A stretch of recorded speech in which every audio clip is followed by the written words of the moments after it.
The aim of the scientific project was to pull back the veil of mystery behind which lay nature's secrets. By the use of complex abstractions, mathematical analysis, and empirical observations, it tried to understand the world and understand ourselves. And over time, this project succeeded remarkably. But the understanding we gained, tremendously useful as it was to control the world, exacted a cost. We peered into the depths of the cosmos and zoomed into the atom, and after all that effort, we were confronted by a cold, dead, uncaring, impersonal universe bound by iron laws. It is perhaps one of the most profound ironies of the modern era that as the world became intelligible to us, it became meaningless at the same time. The realization that everything we see and experience, including ourselves, is ultimately the outcome of blind forces acting on dead bits of matter utterly destroyed all earlier notions of meaning, purpose, and value. We pulled back the veil only to find ourselves staring into an abyss of nothingness. Death is the norm in the universe, life the unexpected, unexplained oddity, which too will eventually be swallowed up by the nothingness from whence it sprang. The whole drama will be over in a flash of cosmic time, and the universe will have no recollection of our human strivings and sufferings as it marches to its own slow demise. To our postmodern minds, all this may just be stating the obvious, but the loss of meaning that accompanied our scientific understanding of the world was acknowledged as a genuine crisis for humanity in generations past. When I survey the whole universe in its dumbness, wrote the 17th century French scientist and philosopher Blaise Pascal, and man left to himself with no light, as though lost in this corner of the universe, without knowing who put him there, what he has come to do, what will become of him when he dies, incapable of knowing anything, I am moved to terror. Later, the Romantic movement in literature was a deliberate reaction against the sterility of the scientific worldview. Nietzsche interpreted this loss of meaning as the death of God, and it is the anguish of trying to retain a sense of morality in a godless universe that leads Ivan Karamazov to madness in the climax of Dostoevsky's famous novel. Then there's Camus' notion of the absurd, which stems out of the juxtaposition of humanity's yearning for meaning and oneness with the universe and the universe's absolute indifference to our plight. And it is an attempt to find meaning outside the deterministic mechanical world of iron laws that leads the nihilistic writer, who I quoted at the beginning, to enter the mysterious zone in Tarkovsky's Stalker. The examples can be multiplied endlessly, but the essential point is this. The scientific revolution may have begun as a new approach to deal with abstract matters in natural philosophy, but once its conclusions were accepted, it led to a complete transformation of our perception of the universe and our place in it. The physics and metaphysics of scientific materialism merged with the incentives of emerging capitalism to forge new norms and ideas about self, society, and nature.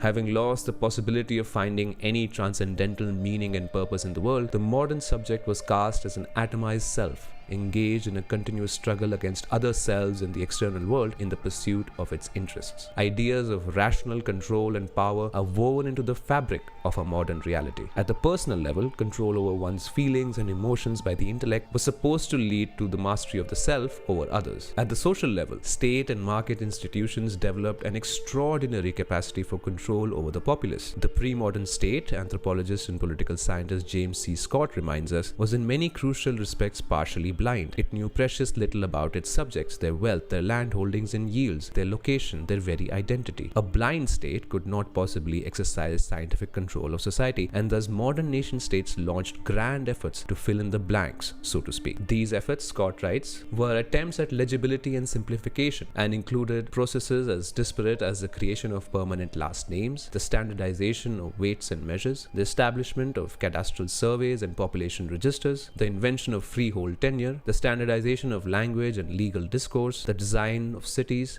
and the organization of transportation. In each case, Scott continues, officials took exceptionally complex, illegible and local social practices and created a standard grid whereby it could be centrally recorded and monitored. Perhaps the peak fantasy of social control in the early modern era was the design of Jeremy Bentham's Panopticon as discussed by Foucault in Discipline and Punish. Additionally, in the economic sphere, control was exercised through privatization of communal resources, the commoditization of labor and essential goods, division of labor in the modern factory system, the demands of international trade, and so on. Though these practices of control originated in Europe, they were gradually exported all over the world thanks to European imperialism.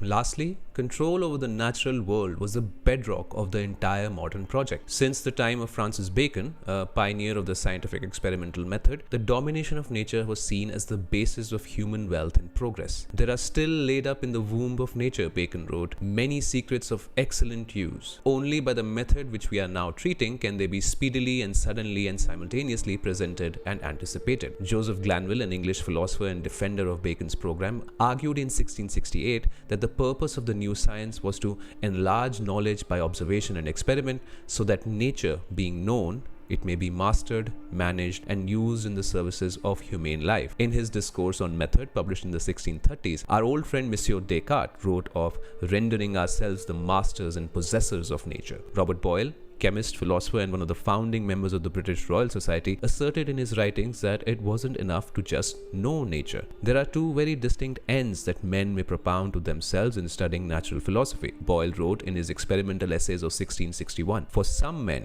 care only to know nature, others desire to command her, and to bring nature to be serviceable to their particular ends, whether of health or riches or sensual delight." The purpose of reproducing these quotes from extremely influential personalities from the early stages of the scientific revolution is to show that the impulse to dominate nature was baked into the scientific worldview right from the beginning. Nature has no worth or value in itself. It exists only as a repository of knowledge which must be coaxed out by the scientific man, or as a source of raw materials which must be violently extracted from its bowels. That is how these 17th century men of science saw the world, and that is the attitude which prevailed unchallenged for more than 300 years. Only in the last few decades, as the severity of the ecological crisis has become impossible to ignore, have we started realizing that perhaps our outlook towards the natural world may be gravely mistaken. As welcome as this realization is, we are still used to thinking of the natural world in oppositional terms. We see ourselves in conflict with nature, not as a part of it.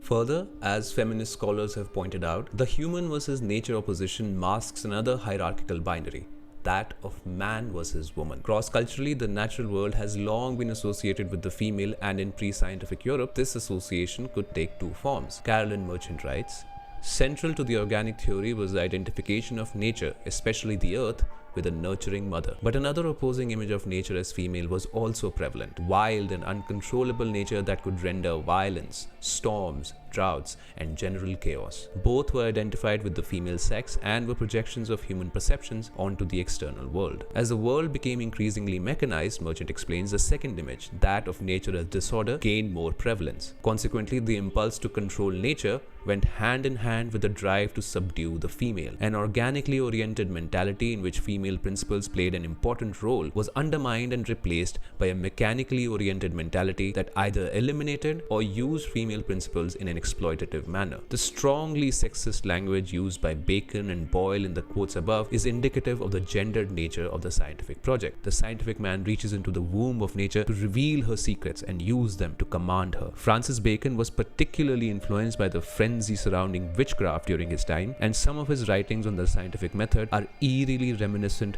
of the techniques by which women were tortured during witch trials. For you have but to follow and as it were hound nature in her wanderings, and you will be able, when you like, to lead and drive her afterward to the same place again. Howsoever the use and practice of such arts is condemned, yet from speculation and consideration of them a useful light may be gained for the further disclosing of the secrets of nature. Neither ought a man to make scruple of entering and penetrating into these holes and corners when the inquisition of truth is his whole object."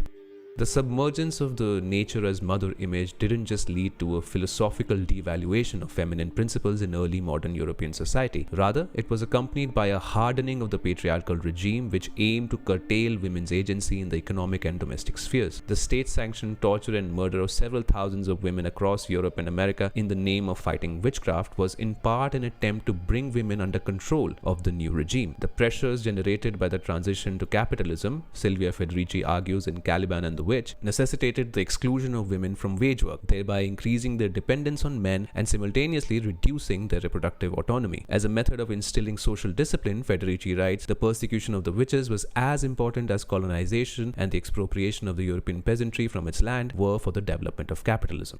To be clear, I'm not drawing a direct causal link between the death of nature as mother and the rise of capitalism, but rather suggesting that the social and cultural degradation of women and nature prepared the ground, as it were, for the control and economic exploitation of both under capitalism.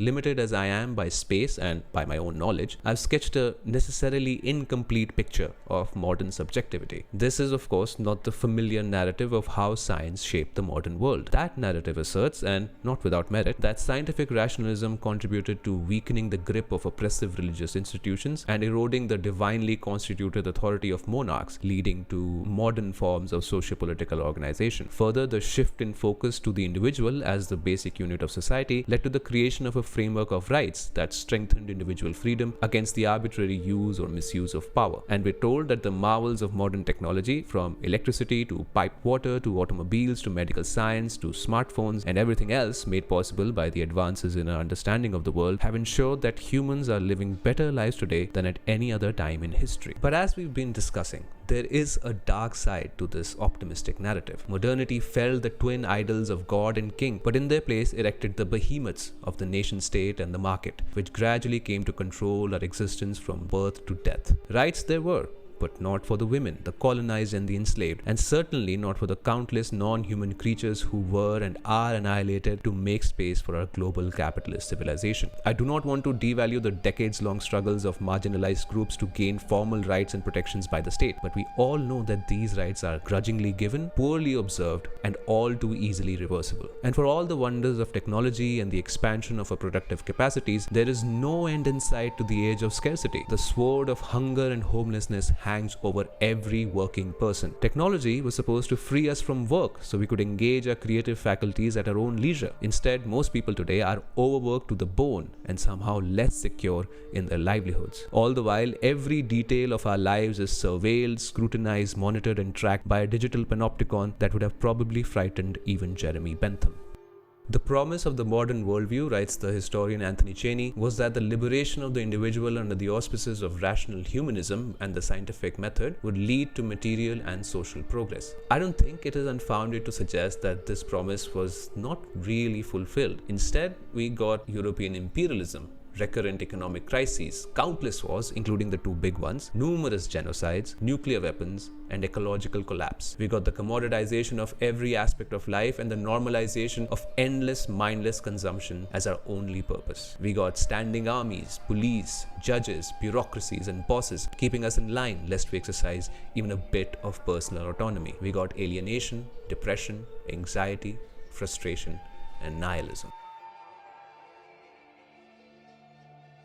It's difficult, I think, to pick out who has been the worst casualty of this entire process, the non-human environment or humans themselves. Either way, it feels really obvious to me that we have been, as Gregory Bateson said, led down courses of action that are in some profound sense immoral and ugly. I think Bateson, a brilliant academic whose work spanned disciplines like anthropology, psychology, natural history, cybernetics, information theory, and more, was also right in attributing this deranged behavior of our species to us entertaining false opinions regarding our own nature. Something about how we think about the world and our place in it has gone terribly wrong. And radical ecology is a field that has some answers. Not all, but some answers as to how we can go about changing our conception of ourselves and mend the links we've severed with the natural world. That's what we will talk about in the next video. See you in part 4.